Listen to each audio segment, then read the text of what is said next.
Halo Sobat Noba, melanjutkan cerita dari episode sebelumnya ya. Semoga kalian suka.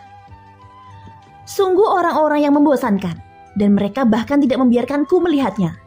Dasar pelit, ucap Chimi. Meskipun Chimi tidak bisa melihatnya, jiwa Xiaoyan menempati 70% tubuhnya. Jadi Xiaoyan bisa merasakan keberadaannya. Begitu juga Chimi bisa merasakan keberadaan Xiaoyan. Oleh karena itu Chimi tidak memiliki niat untuk melarikan diri, kecuali dia dapat membuat jarak yang sangat jauh dari Xiaoyan. Tentu saja begitu Xiaoyan menyadarinya, maka resikonya jiwanya akan diperas sampai mati. Sementara itu setelah sang ratu mengisolasi ruang sekitarnya, dia menatap Xiaoyan lalu berkata, "Xiaoyan, bisakah kamu tidak kembali?" Ucap sang ratu berkata dengan suara kecil. Sosoknya meringkuk di pelukan Xiaoyan. Xiaoyan terdiam sesaat, lalu menggelengkan kepalanya dengan jujur. Dia tidak ingin menipu sang ratu. Dunia sensi memiliki banyak orang yang sangat penting bagiku, dan aku harus kembali, ucap Xiaoyan. Dia dulu juga mengatakan itu, ucap sang ratu menundukkan kepalanya. Xiaoyan tertegun, tubuhnya tiba-tiba menjadi kaku. Tapi saat berikutnya dia merasakan kehangatan di lengannya. Itu adalah telapak tangan sang ratu yang memegangnya dengan erat. Yuan Er, bisakah kamu memberitahuku dengan tepat keadaanmu saat ini? Apakah kamu hanya gumpalan sisa jiwa? Atau sesuatu lainnya? Mungkin aku bisa menemukan cara untuk membawamu pergi bersamaku. Dan aku pasti bisa membawamu hidup kembali ketika aku kembali ke sensi, ucap Xiaoyan berkata dengan sangat serius. Dapat dilihat bahwa Xiaoyan benar-benar ingin menyelamatkan sang ratu. Sang ratu menyeka air mata dari sudut matanya, lalu mengungkapkan senyum manis di bibirnya. Xiaoyan, kamu hanya bisa mengingat penampilanku yang cantik. Aku tidak menangis tadi. Apakah kamu mendengarku? Ucap sang ratu sengaja mengalihkan topik pembicaraan. Ini karena dia sudah memberitahu Xiaoyan jawabannya. Dia sudah mati.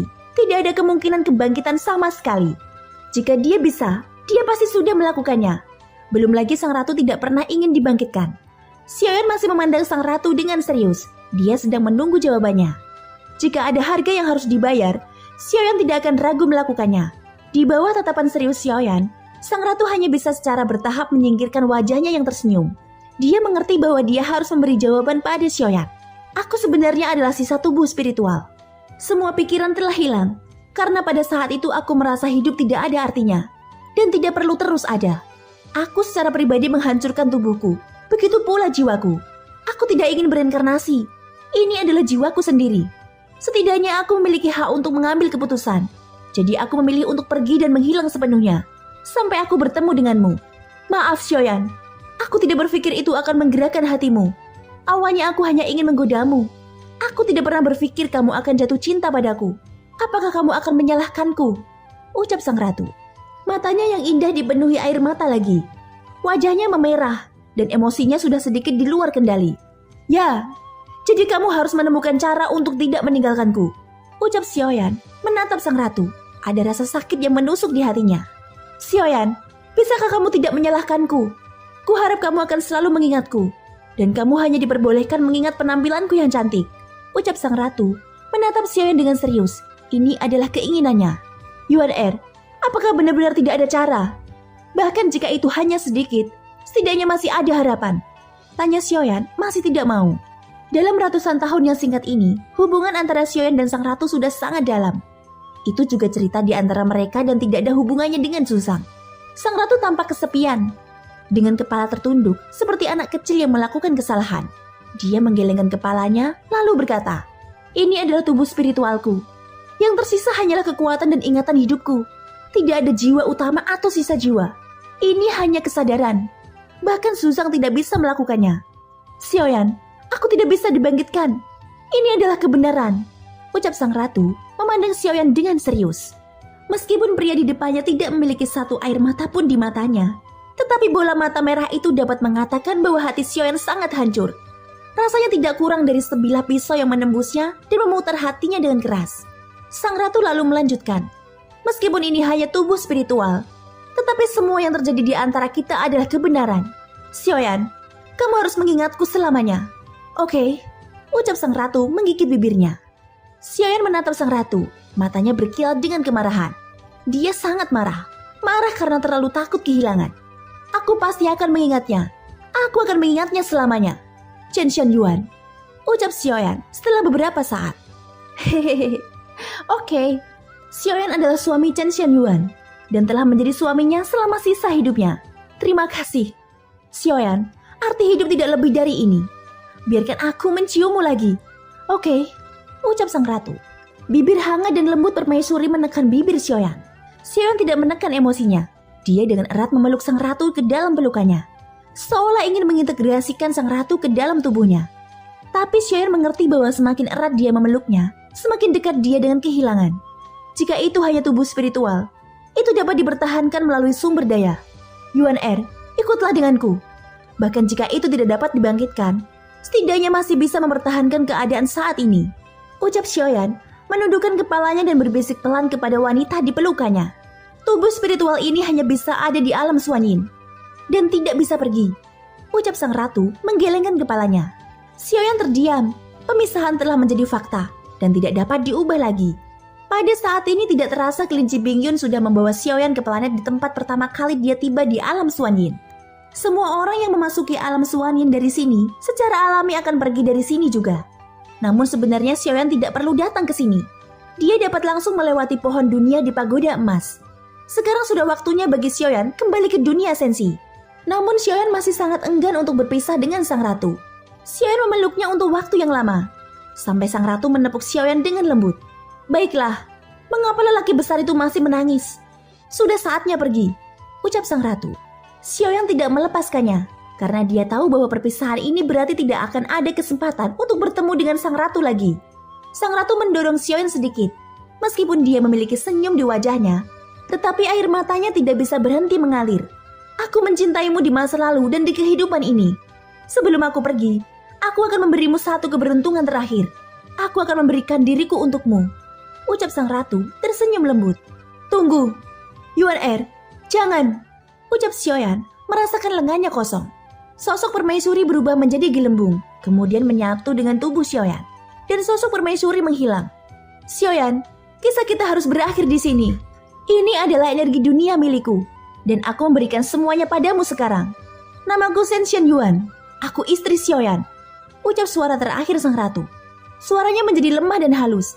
Mata Xiaoyan linglung. Ia membuka mulutnya lebar-lebar. Dia ingin marah, tetapi dia menemukan bahwa suaranya tersumbat di tenggorokannya. Rasa sakit di hatinya tak tertahankan. Perpisahan datang terlalu tiba-tiba. Itu sangat tidak dapat diterima. Permaisuri akhirnya membuat pilihan ini. Jika tidak, Xiaoyan mungkin akan kesulitan membuat keputusan untuk pergi. Aku bahkan belum mengucapkan selamat tinggal padamu, ucap Xiaoyan. Dia terlihat sangat kesepian. Rasa sakit yang menyayat hati ini benar-benar akan membuat orang patah semangat untuk sementara waktu. Dan Xiaoyan tidak terkecuali. Sebelum Xiaoyan benar-benar bisa tenang, tiba-tiba tidak ada apa-apa di bawah kakinya. Kelinci Bingyun berubah menjadi bentuk manusia, menjadi seorang gadis kecil yang nakal dan imut. Dia meringis pada Xiaoyan, kemudian melarikan diri ke kejauhan tanpa melihat ke belakang. Kelinci Bingyun juga pergi, dan Xiaoyan berdiri di sana. Melihat kehampaan alam Suanyin, hanya dalam beberapa ratus tahun, Xiaoyan ditinggalkan dengan ingatan yang tak terhapuskan. Pada saat ini tepat ketika Xiaoyan siap-siap pergi, tiba-tiba saja dia merasakan aliran kekuatan abadi mengalir ke arahnya. Xiaoyan belum bereaksi. Dia merasakan bahwa kekuatan abadi di tubuhnya secara bertahap mencapai keadaan penuh. Setelah beberapa saat, aura tirani melonjak dari tubuhnya. Langkah kedua dari keabadian Kaisar, ucap terkejut Xiaoyan. Terobosan ini agak mendadak, bahkan dia sendiri tidak tahu mengapa tiba-tiba dipromosikan. Tapi setelah memikirkannya dengan hati-hati, Xiaoyan mengerti bahwa terobosan ini tidak luput dari bantuan sang ratu. Dengan kata lain, sang ratu sudah menganugerahkan energi dunia padanya. Saat Xiaoyan menerobos keabadian Kaisar langkah kedua, kegelapan menyelimutinya seketika, dan Dewa Emas muncul seperti yang dijanjikan. Ini adalah dimensi malapetaka abadi yang harus dilalui setiap orang dalam terobosannya. Kucing ungu yang disebut Dewa Abadi berdiri di atas telapak Dewa Emas. Ia menatap Xiaoyan dengan acuh tak acuh. Rasa kematian yang kuat menyelimuti Xiaoyan dalam sekejap, persis sama dengan yang dia temui sebelumnya. Setelah kehendak jiwa Xiaoyan runtuh, dia memadat lagi di saat berikutnya, seolah membuat Xiaoyan berulang kali melompat antara kematian dan kelahiran kembali. Dewa Abadi tidak memberi Xiaoyan kesempatan untuk berbicara sama sekali, dan membuatnya bolak-balik antara kematian dan kebangkitan. Jelas ini adalah penyiksaan untuk Xiaoyan. Kehendak jiwanya runtuh. Dia jatuh ke dalam jurang yang tak berujung. Xiaoyan mengatupkan giginya. Jika terus seperti ini, dia mungkin menjadi gila dalam keadaan siklus kematian. Pada saat ini sebuah kekuatan tiba-tiba menahannya yang jatuh ke dalam jurang. "Senior Lan Feng," ucap Xiaoyan. Cahaya biru muncul di depan Xiaoyan. Kemunculan cahaya biru ini langsung menarik Xiaoyan keluar dari jurang. Kehendak jiwanya menghilang dan muncul di ruang gelap di mana Dewa Abadi berada. "Ah, kamu melakukan pekerjaan dengan meminjam wasiat orang lain. Cupu, kamu masih terlalu lemah. Keluar. Membosankan," ucap Dewa Abadi berkata dengan marah.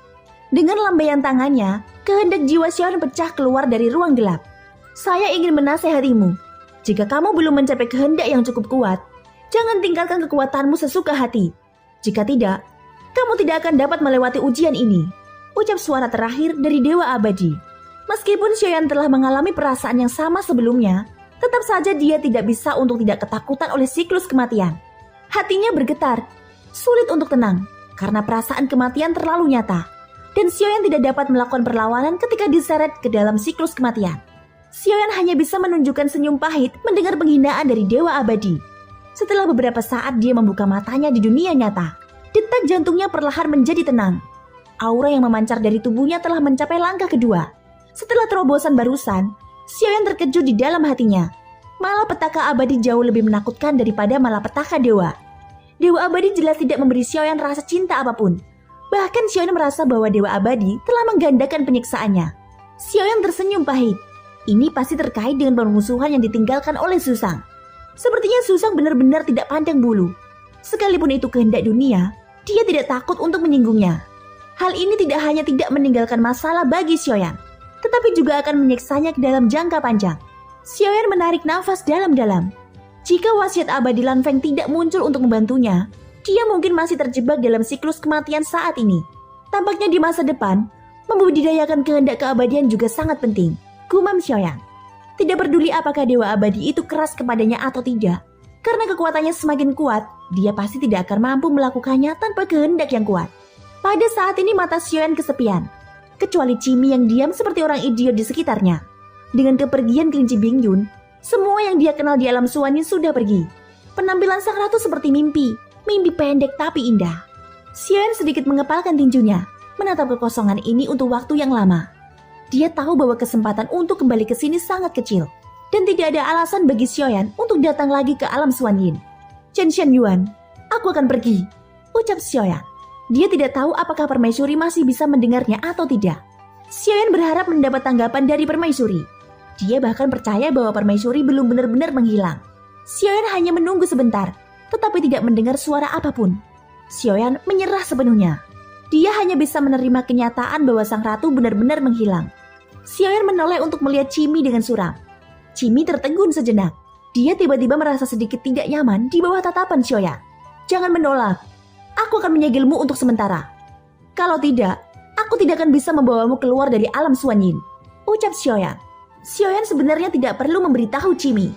Itu karena sekarang kehendak jiwanya menempati 70% tubuh fisik Lon Yusuan. Alasan mengapa dia ingin menempati 70% bukan hanya untuk mencegah Cimi menusuk dari belakang. Alasan lainnya adalah, setelah menempati 70%, Xiaoyan dapat meletakkannya di peti mati pagoda emas. Itu untuk melakukan perjalanan antar dunia. "Lalu apa yang akan kau?" ucap Cimi. Sebelum Cimi menyelesaikan kalimatnya, Xiaoyan sudah mengulurkan telapak tangannya. Hisapan yang kuat langsung menyedot tubuh Cimi, bahkan tanpa memberinya kesempatan untuk berbicara. Di antara 9 peti mati, Cimi sudah berada di salah satu peti mati. Dia tidak tahu apa yang terjadi. Perpindahan secara misterius ini membuatnya sangat panik. Apa yang dia rasakan adalah kegelapan dan kedap udara. Dia tidak bisa keluar. "Apakah aku disegel?" ucap Cimi mendesis dingin. Rasa takut memenuhi hatinya. Dia tahu bahwa Xiaoyan berhubungan dengan Susang dan Sisun. Tetapi dia tidak pernah berpikir bahwa Xiaoyan memiliki kemampuan yang begitu menakutkan. Orang ini sangat menakutkan. Sepertinya dia sengaja menunjukkan kelemahannya ketika menghadapiku sebelumnya. Kedalamannya sebenarnya sangat dalam. Orang ini bahkan lebih gelap dariku. Jika ini masalahnya, rencanaku perlu diubah lagi, dan aku harus lebih berhati-hati. Kalau tidak, pada akhirnya akulah yang akan dikalahkan oleh orang ini, ucap dalam hati Cimi. Setelah berpikir demikian, Cimi tidak berniat memberontak ataupun melawan. Semakin dia melawan, semakin dia akan mengejutkan ular dan membuat marah leluhur kecil itu. Setelah menempatkan Cimi di 9 peti mati pagoda emas, Xiaoyan menutup matanya. kehendak jiwanya datang ke lantai 10 pagoda emas, tempat di mana pohon dunia berada. Zantua, bisakah kamu menentukan untuk kembali ke dunia sensi? Tanya Xiaoyan. Setelah kata-kata Xiaoyan jatuh, sosok Zanlou perlahan muncul di sampingnya. Katakan saja keinginanmu, dan itu akan memandumu, ucap Zanlou. Xiaoyan mengangguk, lalu mengulurkan telapak tangannya ke arah akar pohon dunia. Saat dia menyentuh pohon dunia, jiwa Xiaoyan ditarik ke dalam dengan kekuatan yang sangat besar. Sedangkan di dunia luar di alam Xuanyin, tubuh fisik Xiaoyan menutup matanya. Tidak ada orang di sekitarnya. Jika ada yang melihatnya, seseorang akan melihat pemandangan yang sangat aneh.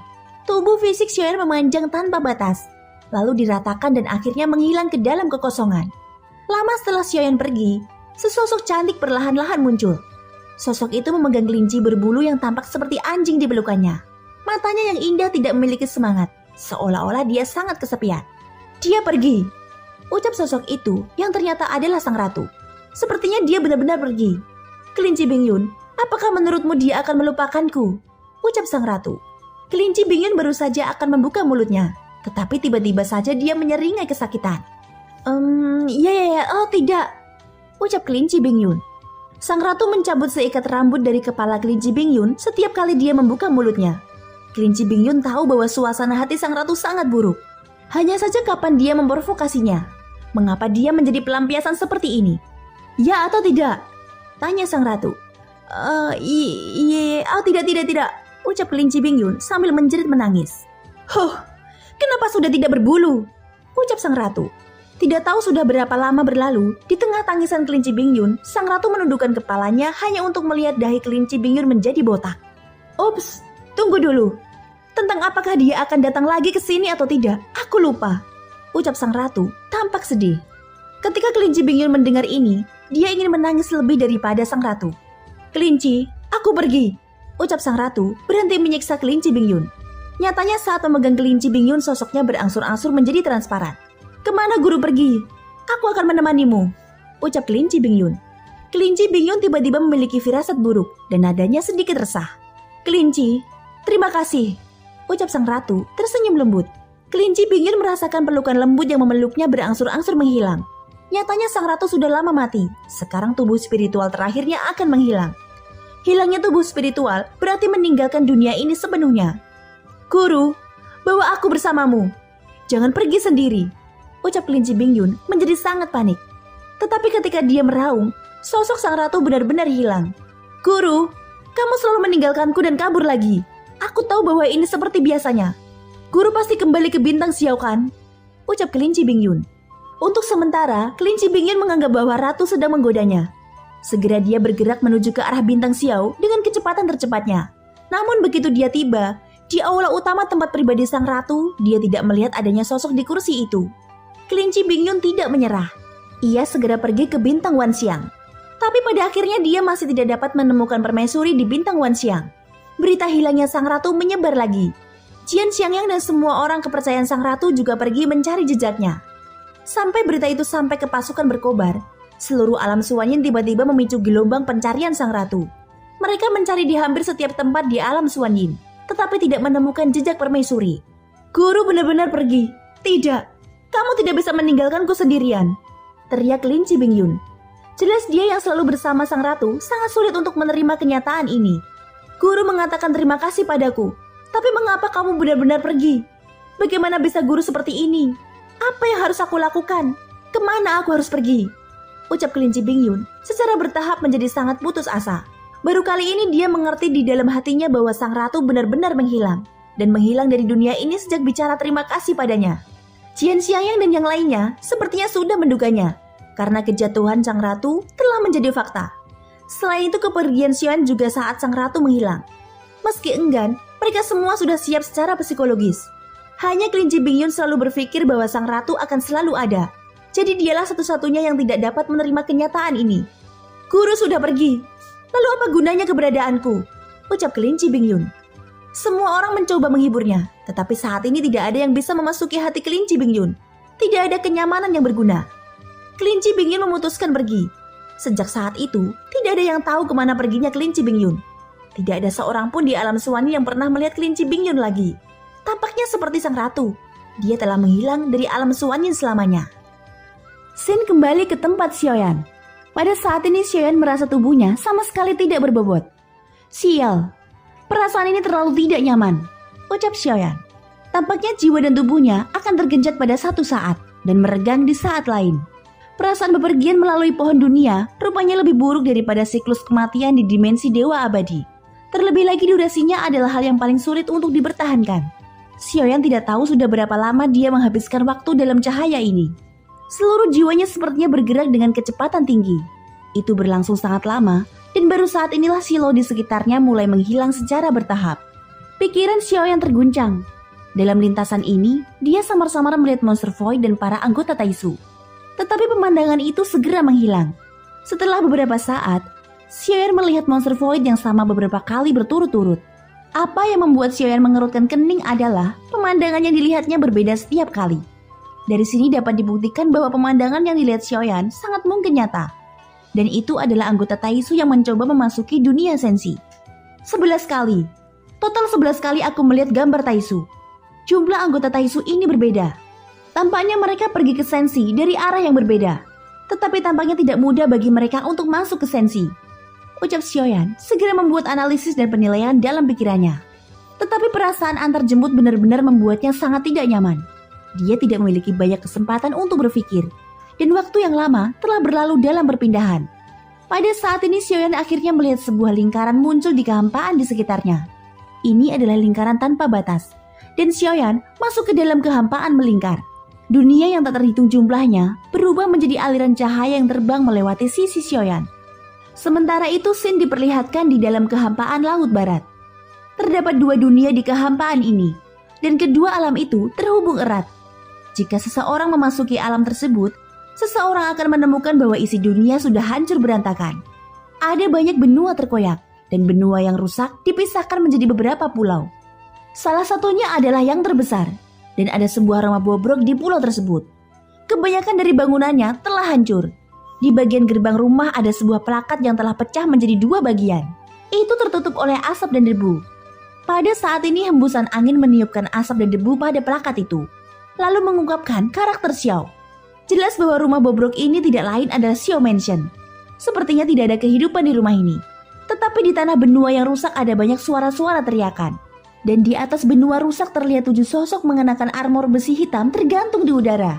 Mereka menundukkan kepalanya, melihat kerumunan orang yang berteriak melengking. Mengekstraksi jiwa dan vitalitas mereka adalah sumber daya yang sangat penting. Lakukan dengan perlahan-lahan. Jangan ceroboh, ucap salah satu sosok itu berkata dengan suara dalam. Sebuah kristal merah bersinar di dadanya. Jika Xiaoyan bisa melihatnya, dia pasti akan mengenalinya secara sekilas. Ini karena beberapa sosok yang melayang di udara tidak lain adalah anggota Taisu. Dan armor besi yang dikenakan adalah pelindung dewa palsu. Sumber daya dari dua dunia ini sebenarnya sangat miskin. Juga para dewa do yang dipenjara di sini juga terlalu sedikit. Sungguh membuang-buang waktu. Gumam salah satu pejuang Taisu mengungkapkan ketidakpuasan. Ya, aku mendengar bahwa kedua alam ini masing-masing bernama benua Dodi dan alam besar Doki. Tetapi yang aneh adalah ketika kami tiba hanya ada sedikit orang di kedua alam ini. Berbicara secara logis, jumlah orang normal seharusnya sekitar 100 kali dari ini, ucap anggota Taisu lainnya sambil melihat kerumunan orang di benua rusak. Mereka di bawah adalah orang-orang dari benua Dodi yang ditangkap dan dikumpulkan oleh anggota Taisu. Di atas kepala orang-orang ini adalah formasi batasan besar. Itu perlahan berputar dan terus-menerus menyerap vitalitas mereka. Banyak orang yang terperangkap di dalamnya. Siapapun yang melawan akan dilenyapkan tanpa ampun oleh anggota Taisu. Seiring berjalannya waktu, teriakan menyedihkan berangsur-angsur mereda. Ini karena sebagian besar vitalitas orang diambil. Tubuh mereka menjadi kurus, dan mereka menjadi lemah akhirnya mati dalam bentuk seperti mumi. Percepat! Setelah ini kita akan mencari sumber daya dari dunia lain. Kedua dunia ini memiliki terlalu sedikit sumber daya untuk dijarah, atau bunuh saja semuanya secara langsung, ucap anggota Taisu yang tidak mengenakan armor kepala. Beberapa prajurit Taisu di sekitarnya setuju. Ini karena vitalitas yang dapat mereka serap terbatas. Sama sekali tidak memenuhi harapan mereka. Di tengah-tengah kerumunan orang yang menyediakan ini ada sosok yang duduk bersila. Kulitnya kering, matanya tertutup rapat. Sebagian besar daging dan darah di tubuhnya telah menghilang. Kehidupannya sangat lemah. Saat ini matanya sedikit terbuka, memperlihatkan bola matanya yang berwarna merah. Apakah benua Dodi hancur seperti ini? Ucap sosok itu. Dia mengeluarkan nafas busuk dan tubuhnya dipenuhi energi kematian. Ada noda darah yang telah mengering menjadi hitam di pakaiannya yang compang-camping. Jelas dia sudah mengalami pertempuran sengit. Tidak, faktanya pertempuran itu tidak sengit. Itu adalah menjadi pelecehan sepihak. Tidak ada cara untuk melawan anggota Taisu dari awal sampai akhir. Hanya saja sosok ini sengaja tidak dilenyapkan. Jelas bagi anggota Taisu, keuntungan dari mempertahankan nyawanya adalah dapat menyerap vitalitasnya. Begitu vitalitasnya diserap sampai kering, maka sosok itu akan mati dengan sendirinya. Dan sosok yang sudah seperti tengkorak ini tidak lain adalah penjaga benua Dodi, yaitu Xiao Wutian. Wutian mencoba yang terbaik, tetapi di depan Taisu yang kuat, kekuatan dewanya terlalu lemah, sehingga tidak ada cara untuk melawan. Ternyata semua ini benar. Untungnya sebagian besar anggota benua Doki dan benua Dodi telah dipindahkan. Semua yang tersisa di sini adalah mereka yang bertekad untuk melindungi dunia. Tetapi pada akhirnya kita semua harus dimakamkan di sini, gumam Xiao Wutian. Jika seseorang melihat seluruh benua Dodi dari langit tertinggi, seluruh dunia telah dikalahkan dari pusatnya. Bahkan jurang besar telah muncul. Tidak ada jejak belas kasihan di wajah-wajah orang Taisu. Ketika mereka melihat makhluk di daratan, itu seperti melihat ternak yang bisa dimusnahkan hanya dengan satu pikiran. Orang yang paling kuat adalah Xiao Wutian.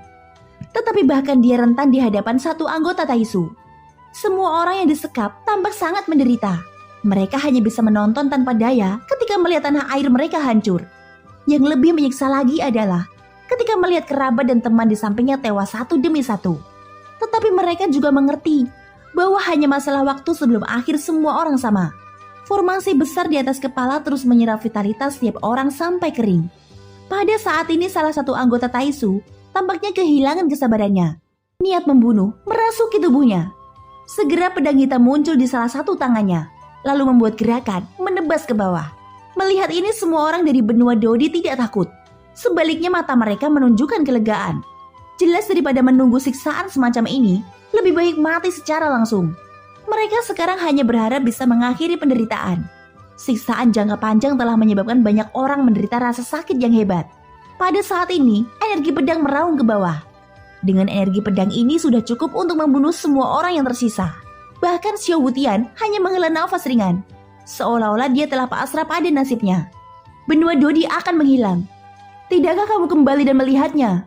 Gumam Xiao Wutian dengan suara rendah. Ini bukan pertama kalinya dia berkata seperti itu, tapi dia tahu antisipasi hanya bisa menjadi harapan. Ketika melihat anggota Taisu di atas, dia tidak berpikir Xiaoyan mampu mengalahkannya. Tidak apa-apa untuk pergi. Orang-orang misterius ini terlalu kuat. Aku khawatir kamu tidak akan bisa menyelamatkan benua Dodi. Sebaiknya kamu tetap hidup, dan aku berharap kamu bisa membalaskan dendam ini, ucap Xiao Wutian. Wajah Wutian kehilangan semua dagingnya. Itu terlihat kurus dan cekung. Penampilannya saat ini tidak berbeda seperti tengkorak hidup. Seolah hanya butuh sedikit pukulan untuk menghancurkannya. Energi pedang mendekat seketika. Xiao Wutian menutup matanya dan menunggu kematian. Apa yang terjadi berikutnya adalah suara ledakan keras. Angin bertiup kencang, dan sosok Xiao Wutian bergetar. Tetapi Xiao Wutian yang menutup matanya masih merasakan keberadaan hidupnya sendiri. Dia tidak terkoyak oleh energi pedang seperti yang diharapkan. Sampai suara marah datang dari langit. Siapa yang berani menghentikan energi pedangku? Teriak suara anggota Taisu. Mata tertutup Xiao Wutian tiba-tiba terbuka. Cahaya harapan muncul di matanya yang sudah putus asa. Bajingan Taisu, kamu mencari kematian, ucap suara familiar yang bergema. Suara ini hampir meledak di hati semua orang. Xiao Wutian yang mendengar suara itu segera menoleh dengan seluruh tenaga. Dia melihat seorang pria berjubah hitam memegang penggaris hitam besar di udara. Rambut hitam sosok itu bergerak secara otomatis tanpa angin. Tidak ada energi pedang yang jatuh ke daratan. Dan tidak ada satupun anggota benua Dodi yang terbunuh. Mungkinkah, apakah ini fantasi yang muncul setelah kematian? Ucap Xiao Wutian masih tidak percaya. Ini karena dia telah berdoa berkali-kali dan masih menantikannya sampai saat terakhir. Oleh karena itu, Xiao Wutian merasa tidak dapat mempercayai pemandangan di depannya. Sampai sepasang sayap hitam emas muncul di udara. Kecepatan sosok itu tiba-tiba meningkat. Terdengar ledakan sonik. Penguasa Xuan jatuh dengan keras ke anggota Taisu yang baru saja meluncurkan energi pedang. Pedang di tangannya runtuh saat bertabrakan dengan penguasa Xuan. Dan penguasa Xuan secara akurat mendarat di dadanya. Sosok Taisu menembak ke belakang. Saat berikutnya, pria dengan penguasa Swan melintas dan menangkapnya. Api yang berkobar melonjak keluar, membakar sosok di dalam armor besi menjadi abu dalam sekejap. Jadi ini bukan ilusi, ucap Xiao Wutian. Mata redup Xiao Wutian berangsur-angsur berubah menjadi cahaya terang. Semua yang terjadi di udara terpantul di matanya. Suara Xiao Wutian serak, tubuhnya yang kurus gemetar lagi. Dia melihat sosok yang muncul di langit dengan tak percaya. Itu hanya junior yang dia bantu sebelumnya, tapi sekarang turun seperti dewa. Tiba-tiba satu orang dilenyapkan, dan sisa Taisu masih tidak bereaksi. Jelas mereka belum pernah bertemu musuh seperti itu sejak mereka datang ke lautan barat dunia Senshi. Sosok yang muncul langsung mengenai organ vital Taisu dengan satu pukulan, menghancurkan kristal merah di dadanya, dan bahkan melenyapkan tubuh fisik di dalam armor. Setelah anggota Taisu lainnya tertegun sejenak, pelindung besi dewa palsu di tangan mereka segera memadatkan senjata masing-masing. Kemudian segera bergegas menuju Xiaoyan secara bersamaan. Kekuatan orang-orang ini sangat kuat dan asing. Itu bukan sumber doki, tetapi sesuatu yang jauh lebih kuat. Mungkinkah itu yang disebut keabadian kaisar yang legendaris? Ucap Xiao Wutian berkata dengan suara pelan. Sosoknya masih seperti lilin yang akan padam. Hidupnya sepertinya akan segera berakhir. Dan dia tidak lagi memiliki vitalitas yang cukup untuk mendukungnya. Thank you guys sudah mendengarkan ceritaku sampai akhir. Semoga hari kalian menyenangkan. Sampai jumpa dan bye-bye.